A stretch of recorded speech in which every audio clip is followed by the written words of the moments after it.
পুরান ঢাকায় যাওয়াটা আসলে একটা হ্যাপা। সেই হ্যাপাকে আমরা সানন্দে গ্রহণ করে মনের আনন্দে রিক্সায় করে পুরান ঢাকায় যাচ্ছি। আমি একটু রিক্সার সিটের টপ পার্টে বসছি, নিচে আছে তামান্না। তার মেজাজ অবশ্য খুব খারাপ, তাকে আর ডিস্টার্ব করছি না। আমার মেয়ে এই যে ঘুমায় গেছে ওর নানুর কোলে। যাই হোক, অনেক শোরগোল, অনেক জ্যাম, অনেক ধুলা, অনেক নয়েজ। তার মধ্যেও আপনারা কি পাচ্ছেন আমার ভয়েস? মাইক ব্যবহার করছি কিন্তু কতটুকু সাউন্ড পাচ্ছেন বুঝতে পারছি না। এই যে ঘোড়ার গাড়ি, পুরান ঢাকায় আসবেন আর ঘোড়ার গাড়িতে চড়বেন না, এটাও একটা বিষয়। তো যাই হোক, এই জ্যামের মধ্যে ঘোড়ার গাড়ি যেভাবে চালায় দক্ষতার সঙ্গে, এটা একটা ফ্যাক্টর কিন্তু।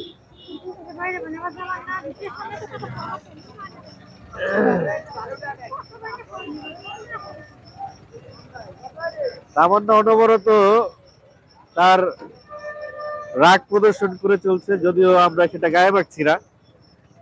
সে একা একাই বকর বকর করছে। একটা মানুষ যখন রাগ করে আর তারা যখন কেউ পাত্তা না দেয়, তখন কিন্তু তার রাগ আরো বাইরে যায়।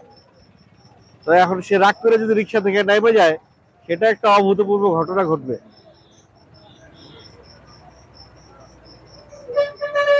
প্রচন্ড জ্যাম, মনে হইতেছে রিক্সা থেকে নাইমা হাঁটা শুরু করি। সিএনজি না নিয়ে খুব ভালো করছি, কারণ এই জ্যামের মধ্যে সিএনজিতে বসে আরো অতিষ্ঠ লাগতো। আম্মা, আপনি একটু চুপ থাকেন, আর মেজাজ কিন্তু গরম আছে, যে করে নাইমা যাবে রিক্সা থেকে। আপনার মেয়ের আপনি ছিলেন না, থাবা দিলে চলে যাবে। হ্যাঁ হ্যাঁ, ভালো বলছেন। এক ভাই আমার সতর্ক করে দিল যে বাসের পেছনে যে থাবা দিয়া লয়ে যাবো। তো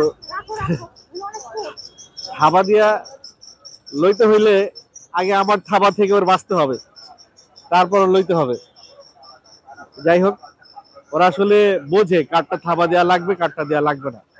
তো ওরা দেখে যে বাসের মধ্যে কেউ একজন অন্যমনস্ক ভাবে ফোনে কথা বলতেছে, পেছন থেকে এসে থাবাটা দিবে, সামনে থেকে জীবনও দিবে না। তা আমার পিছন থেকে থাবা দিতে হইলে আমার হাত হইতে হবে 4 হাত লম্বা, কারণ আমি বসছি রিক্সার উপরে। আগে তো রিক্সাকে তার থামাইতে হবে, রিক্সার উপরে উঠতে হবে, তারপরে থামা দিতে হবে। যাই হোক, আমরা একটু সামনের অংশটা দেখি। এই হচ্ছে গিয়ে সামনের অংশটা, দেখেন এত জ্যাম, এত মানুষজন, এরপরেও কিন্তু মানুষজন চলাফেরা করছে, মানুষ মানুষের গন্তব্যে যাচ্ছে, চলাফেরা কিন্তু থেমে নাই। আমি হইলে এই সব এলাকায় রাত্রে ছাড়া বেরোইতাম না, যখন রাস্তায় কোনো মানুষজন নেই। শীতের মধ্যে সব প্যাক হয়ে আসছি, তারপরে দুপুরের রোদ একটু গরম লাগতেছে। এখানে ব্যাডওয়ালা ভাইয়ের মোজা পড়ে গেছে, এরকম হাত দিয়ে টাইনে টুইনে কতজন কত কিছু দেওয়া যায়, এর পাওয়া যায় না। তো জ্যামটা পার হয়ে আবার আপনাদের সাথে কথা বলবো, আপাতত জ্যামটা পার হই। পুরান ঢাকায় আসতে না আসতেই সাকরাইলের উৎসবে পড়ে গেছি, একটা ঘুড়ি কাইটটা হাতে এসে পড়ে গেছে। তো যাই হোক, এই গুটি কে দিব কেলোগা, এই যে গুড্ডি লয়ে আসছি। যাই হোক, সাকরাইন শুরু। সাকরাইনের ঘুড়ি কাইটটা পরে আর পোলাপান দৌড়ায় দৌড়ায় সেগুলো ধরে। ওই যে রাস্তার মাঝখানে যে একটা ধরছে, ওই যে ওইখানে ট্রাকের উপর একটা ধরছে, আমরাও একটা ধরছি। আমরা এসছি আমাদের গন্তব্যে, চলে আসছি। আগে উপরে নিয়ে ওকে ফ্রেশ করতে হবে, চলেন খাওয়াইতে হবে। এই যে সবাই এই এলাকায় এখন সবার হাতে থাকবে। তামান্না, সুতাটা টান দাও। তন্নে, পুরান ঢাকায় পড়ছি, বিরিয়ানি খাওয়া না?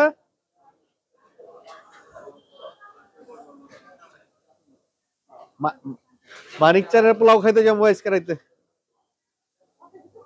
এই যে বিসমিল্লাহ, ড্রাম সিট। সুতাটা গুটায় না, আমি তো পাড়া দিলাম 3-4 বার। পুরান ঢাকার একটা বিষয় হলো গিয়া সিঁড়ি হবে অনেক চিপা চিপা, কারণ ওরা সবকিছুর জন্য জায়গা রাখে, বাথরুম আর সিঁড়ির জন্য জায়গা রাখে না।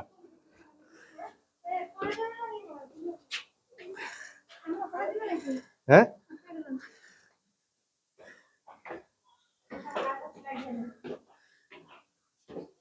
বাড়িওয়ালা কয়তলায় থাকে?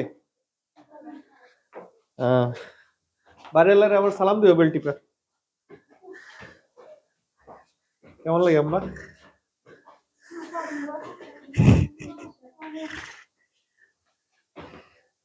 এর থেকে আবার সেই ইসে যাবেন, ভিক্টোরিয়া পার্ক।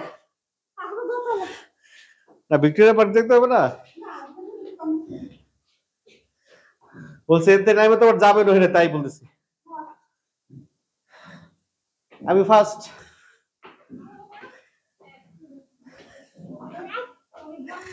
কেমন আছো?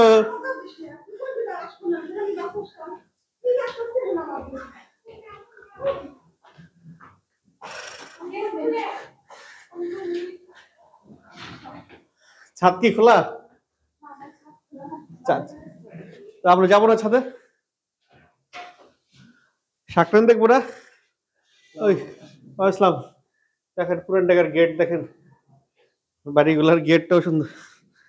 ওই গেটের সামনে লিখে রাখছে, এটা হলো বেসিক্যালি স্কুল, বিদ্যালয়, আর ওই দুই পাশে হলো গেট। এটা হলো কোনপুর স্কুল। তো পুরান ঢাকার অলিতে গলিতে ঘুরছি। পুরান ঢাকার গলিগুলা, যে দোকানগুলো আছে, আজকে সাকরাইনের দিনে দোকানগুলায় আর কিছু থাক আর না থাক, ঘুরতে কিন্তু সব দোকানেই আছে।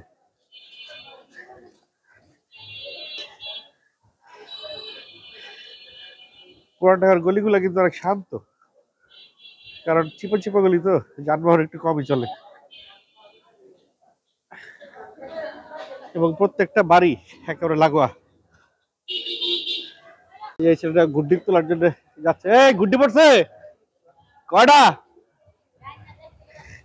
যাও, কয়টা দিচ্ছ গুড্ডি? কয়টা দিচ্ছ? কেনা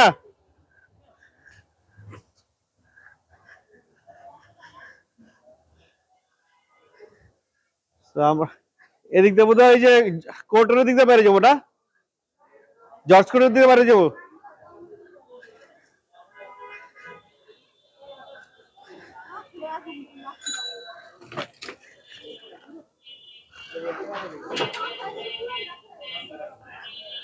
পানির পাম্প,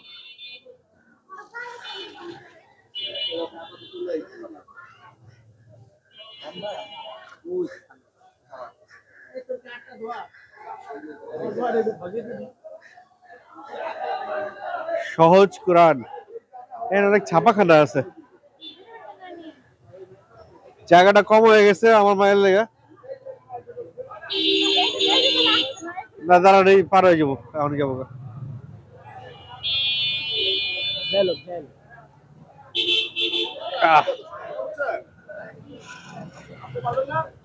তো সাকরাইনের যে উৎসব, সাকরাইন উপলক্ষে রাস্তাঘাটে কোনো আয়োজন দেখতে পাচ্ছি না।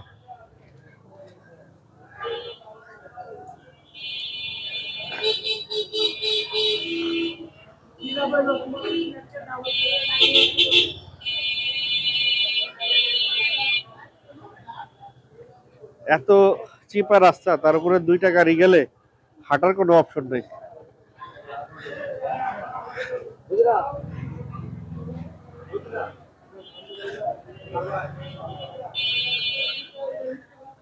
এই যে এর মধ্যে ঢুকেছে গাড়ি, রিক্সা যায় না, গাড়ি ঢুকে ফেলছে।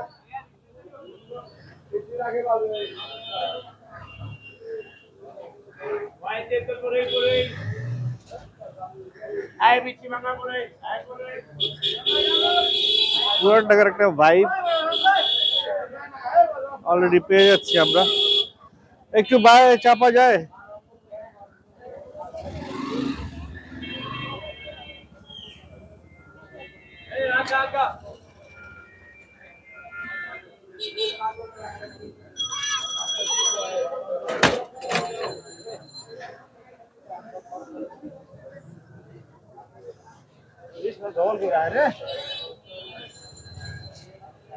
একটু দাঁড়ায় ভাই, যাই লই বাচ্চা লইয়া।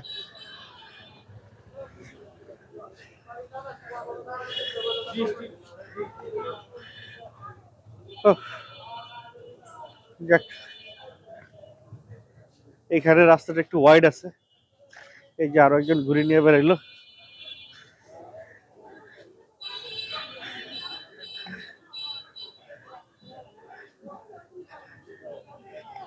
এই রাস্তা দিয়ে আসছি আমি।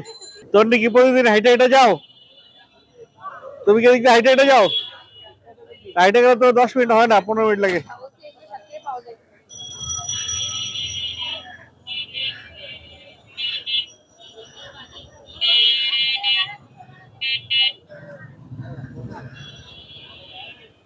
কি পোলার চাইল কত চলে? 110।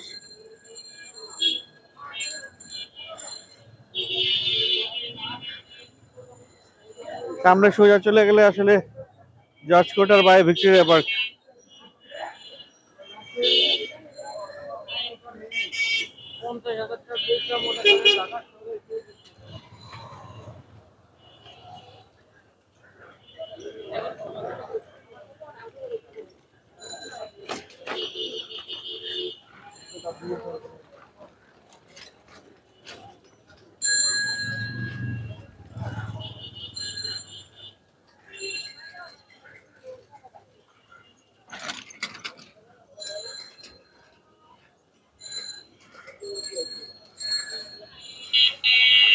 পানির ট্যাঙ্কি।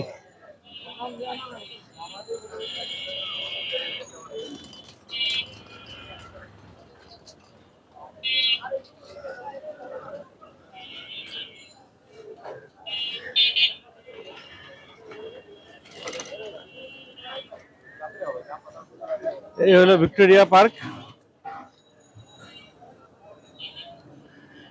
ডানে জর্জ কোট আর সোজা জগন্নাথ, ডান পাশে কাজী কবি নজরুল ইসলাম কলেজ।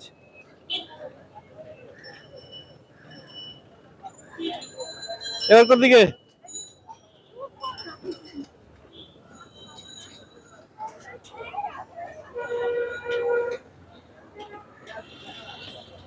কবি নজরুল সরকারি কলেজ আর ভিক্টোরিয়ার মাঝখান দিয়ে হেঁটে যাচ্ছি।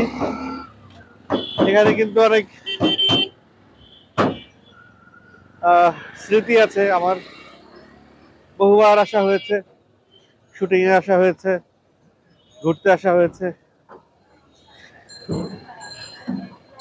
আর এখানে কিছু ছিন্নমূল মানুষের বসবাস আছে। এদেরকে এই এলাকায় মানে নেশা পানি করে যে পড়ে থাকে।